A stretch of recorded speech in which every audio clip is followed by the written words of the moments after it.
નમસ્કાર મિત્રો આપની સાથે હું છું પિનલગીરી ગોસ્વામી। આજના વેધર એનાલિસિસમાં આજે આપણે વાત કરીશું આજે તારીખ 12 જૂનથી લઈને 25 જૂન સુધી ગુજરાતમાં કેવું રહેશે હવામાન। શું આવનારા દિવસોમાં ચોમાસું ગુજરાતમાં દસ્તક આપી દેશે? અત્યારે ચોમાસાની કેવી હાલની પરિસ્થિતિ છે? આવનારા દિવસોમાં ચોમાસું કેટલી ગતિએ આગળ વધશે અને ગુજરાતમાં વરસાદની શક્યતા કેટલી છે? કઈ સિસ્ટમ કામ કરશે કે જેથી ગુજરાતમાં એક વરસાદના એંધાણ આપણને દેખાવાના છે? હવે મિત્રો સમાચારો વિસ્તારથી જાણીએ તો એ પહેલાં તમને એક બેઝિક માહિતીનું નોલેજ આપી દઈએ તો પ્રથમ વાત કરીશું તાપમાનની। અત્યારે મિત્રો ગુજરાતના અનેક વિસ્તારમાં ભયંકર તાપમાન જોવા મળી રહ્યું છે।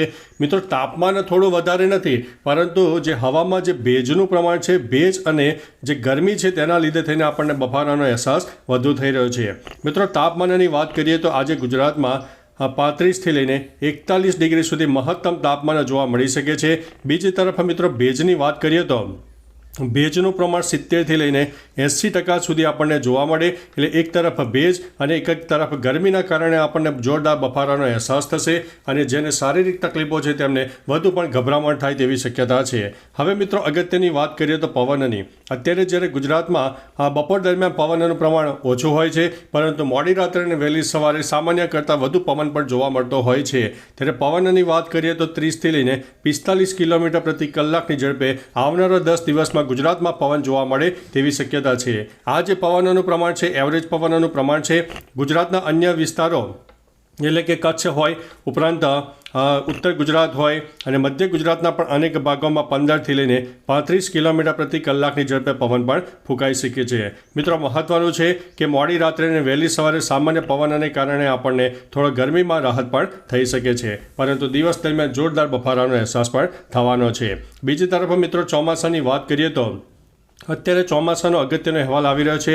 તે મુજબ ચોમાસું એ મહારાષ્ટ્ર સુધી અટવાયેલું છે અને આવનારા દિવસોમાં તે ચોમાસું આ રીતે આગળ વધે તેવી શક્યતા છે અને ગુજરાતમાં દક્ષિણ ગુજરાત હોય અને સૌરાષ્ટ્રના તટીય વિસ્તારમાં ચોમાસું પ્રથમ એન્ટ્રી કરે તેવી શક્યતા છે અને ખાસ કરીને 17થી 18 જૂન સુધીમાં ગુજરાતના કહી શકાય કે દરિયાઈ પટ્ટી વિસ્તારો ખાસ કરીને સૌરાષ્ટ્ર હોય અને દક્ષિણ ગુજરાતના અનેક ભાગોમાં ચોમાસું દસ્તક આપે તેવી શક્યતા છે અને તારીખ 25 જૂન સુધીમાં તો ગુજરાતના અંદાજિત 50% વિસ્તારોમાં વધતા ઓછા પ્રમાણમાં વરસાદ થઈ શકે તેવી સંભાવના છે।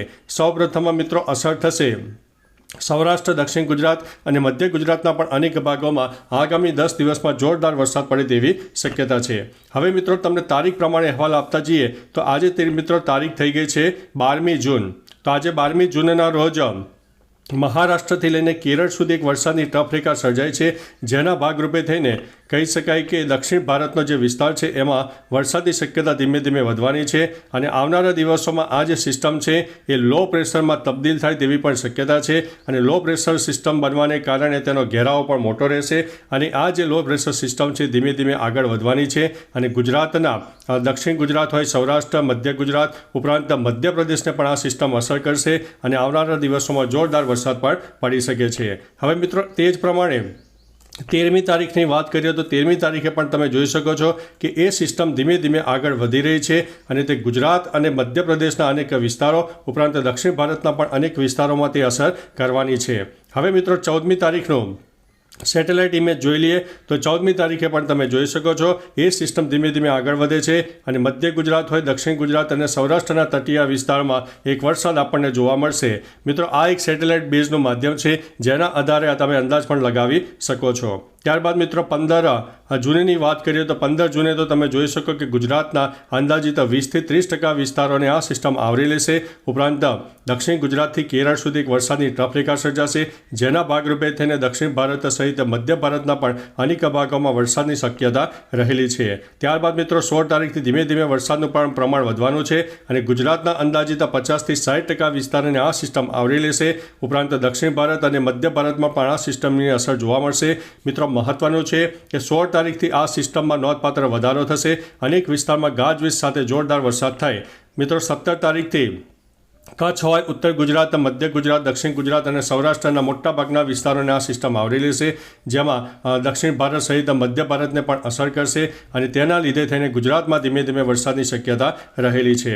18 તારીખનો મિત્રો સેટેલાઇટ ઇમેજની વાત કરીએ તો 18 તારીખે પણ આપણને એક વરસાદનો લાભ મળવાનો છે. એટલે ઘી કેળા જેવા સમાચાર કહી શકાય છે, કારણ કે ચોમાસું મિત્રો ગુજરાતમાં દસ્તક આપે કે ન આપે, પરંતુ ચોમાસા કરતાં ખાસ વાત એ છે કે સિસ્ટમો અગત્યની છે. સારી સિસ્ટમ સારો વરસાદ લાવે એ અગત્યનું છે. ત્યારબાદ મિત્રો 19 તારીખનો સેટેલાઇટ ઇમેજ જોઈએ તો મધ્ય ભારત તરફ, એટલે કે ખાસ કરીને મધ્યપ્રદેશના અનેક ભાગોમાં આ સિસ્ટમની અસર વધુ દેખાશે. એના લીધે થઈને મધ્ય ગુજરાત હોય, દક્ષિણ ગુજરાત અને સૌરાષ્ટ્રના અનેક ભાગોમાં વરસાદ થાય. ઉત્તર ગુજરાતમાં પણ પૂર્વ તરફનો વિસ્તાર છે તેમાં પણ વરસાદની શક્યતા રહેલી છે. ત્યારબાદ મિત્રો 20 તારીખનો સેટેલાઇટ ઇમેજ જોઈએ તો 20 તારીખે પણ ગુજરાતમાં વરસાદની શક્યતા છે, કારણ કે મધ્યપ્રદેશની સિસ્ટમ છે ગુજરાતને પણ ઝાઝી અસર કરવાની છે. એકંદરે મિત્રો કહી શકાય કે 16-17 તારીખ પછી ગુજરાતમાં વરસાદનું પ્રમાણ નોંધપાત્ર વધારો થવાનો છે. 21 તારીખનો સેટેલાઇટ ઇમેજ જોઈએ તો 21 તારીખે પણ ગુજરાતમાં વરસાદની શક્યતા છે. 22 તારીખનો સેટેલાઇટ ઇમેજ જોઈએ તો 22 તારીખે પણ ગુજરાતમાં વધતા ઓછા પ્રમાણમાં વરસાદની શક્યતા છે. 23 તારીખનો સેટેલાઇટ ઇમેજ જોઈએ તો તમને અત્યારે સેટેલાઇટ ઇમેજમાં વરસાદની શક્યતા નહીં દેખાય, પરંતુ 23 તારીખે પણ ગુજરાતમાં વરસાદની શક્યતા દેખાઈ રહી છે. ત્યારે મિત્રો બીજી તરફ 24 તારીખનો ઇમેજ જોઈએ તો 24 તારીખે પણ મધ્ય ભારતના અનેક ભાગોમાં વરસાદની શક્યતા રહેલી છે. ત્યારબાદ મિત્રો 25 તારીખનો સેટેલાઇટ ઇમેજ જોઈએ તો 25 તારીખે મધ્ય ભારત અને દક્ષિણ ભારત સહિત અનેક વિસ્તારમાં વરસાદની શક્યતા. 26 તારીખે પણ મધ્ય ભારત સહિત ગુજરાતના કહી શકાય કે પૂર્વ તરફના વિસ્તારો હોય, ઉત્તર ગુજરાત હોય, દક્ષિણ ગુજરાતના અનેક ભાગોમાં વરસાદની શક્યતા રહેલી છે.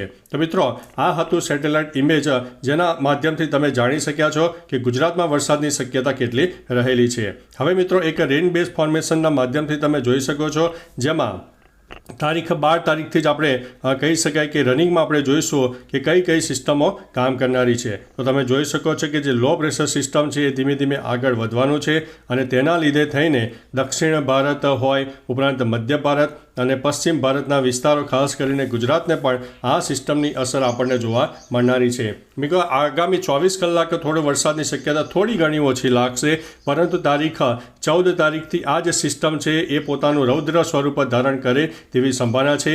અને ખાસ કરીને દક્ષિણ ગુજરાતથી લઈને કેરળ સુધી એક વરસાદની ટફ રેખા આગામી તારીખ 14-15 તારીખ બાદ જોવા મળશે, અને ગુજરાતમાં ધીમે ધીમે વરસાદનું પ્રમાણ નોંધપાત્ર વધારો થશે.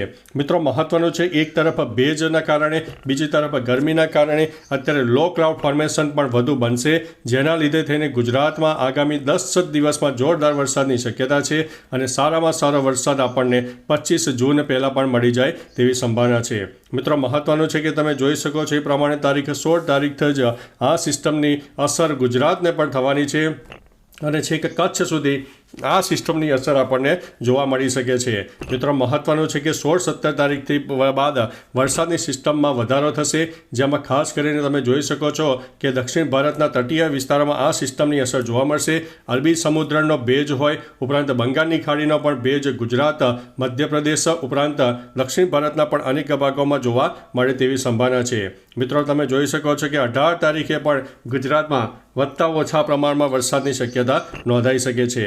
મિત્રો મહત્વનું છે કે તારીખ 18, 19, 20 તારીખે પણ ગુજરાતમાં વરસાદની શક્યતા દેખાઈ રહી છે, જે તમે સેટેલાઇટ બેઝના જુદા જુદા માધ્યમથી અત્યારે નિહાળી શકો છો. મિત્રો તમારા વિસ્તારમાં ગરમીનું પ્રમાણ કેવું છે, બફારો હોય, ઉપરાંત તાપમાનનો પારો કેટલો છે, અને ભેજનું પ્રમાણ કેટલું છે, અને તમારા વિસ્તારમાં ગત 2-3 દિવસમાં વરસાદ થયો હોય તો તેની પણ માહિતી આપતા રહેજો. હવે મિત્રો તારીખ 20 તારીખનો સેટેલાઇટ ઇમેજ જુઓ તે પ્રમાણે મધ્ય ભારતમાં આ સિસ્ટમ અસર કરશે, જેના ભાગરૂપે થઈને ગુજરાતના પૂર્વ તરફના વિસ્તાર હોય, ઉત્તર ગુજરાત હોય, દક્ષિણ ગુજરાત હોય અને સૌરાષ્ટ્રના પણ અનેક ભાગોમાં આ સિસ્ટમની વ્યાપક અસર થવાની છે, અને વધતા ઓછા પ્રમાણમાં ગુજરાતમાં વરસાદ નોંધાવાનો છે. મિત્રો મહત્વનું છે કે તારીખ 17 અથવા તો 18 જૂન સુધીમાં ગુજરાતમાં ચોમાસું દસ્તક આપે તેવી શક્યતા છે. તેમાં સૌરાષ્ટ્ર અને દક્ષિણ ગુજરાતને તે અસર કરે તેવી સંભાવના છે, અને આવનારી તારીખ 30 જૂન સુધીમાં સમગ્ર ગુજરાતમાં ચોમાસું આવી જાય તેવી શક્યતા હાલ દેખાઈ રહી છે. તેમ છતાં મિત્રો કંઈ પણ વરસાદનું નવું અપડેટ આવશે તો અમારા વિડીયોના માધ્યમથી તમને તમામ પ્રકારની માહિતી આપતા રહીશું. અને હાલ તમારા વિસ્તારમાં ગરમી હોય, બફારો હોય, કેવું પ્રમાણ ચાલી રહ્યું છે, તમામ પ્રકારની માહિતી કમેન્ટમાં આપજો, જેથી અન્ય મિત્રો પણ જાણી શકે છે. મિત્રો અત્યારે જોઈ શકો છો કે 23 તારીખે પણ ઉત્તર ભારત હોય, મધ્ય ભારત હોય, પૂર્વ ભારત હોય અને દક્ષિણ ભારતમાં તો છે જ સિસ્ટમની અસર. એટલે તમામ સિસ્ટમોની વ્યાપક અસર સમગ્ર કહી શકાય કે દક્ષિણ ભારત સહિત મધ્ય ભારતના અને પૂર્વ ભારતના વિસ્તારો અને પશ્ચિમ ભારતના પણ વિસ્તારોમાં આ સિસ્ટમની વ્યાપક અસર આપણને જોવા મળવાની છે. તો મિત્રો, આ હતી માહિતી તારીખ 12 જૂનથી લઈને 25 જૂન સુધી ગુજરાતમાં કેવું રહેશે હવામાન, ઉપરાંત ભારતમાં કઈ સિસ્ટમ કામ કરે છે, તમામ પ્રકારની માહિતીની જે જ્ઞાન છે તમને આપી દીધું છે. વિડીયો સારી લાગી હોય તો અન્ય મિત્રોમાં શેર કરવાનું અને વિડીયોને લાઇક કરવાનું ભૂલતા નહીં. આપણે ફરીથી આવું નવું અપડેટ ફરીથી લઈને મળતા રહીશું. ત્યાં સુધી અમને રજા આપશો. નમસ્તે.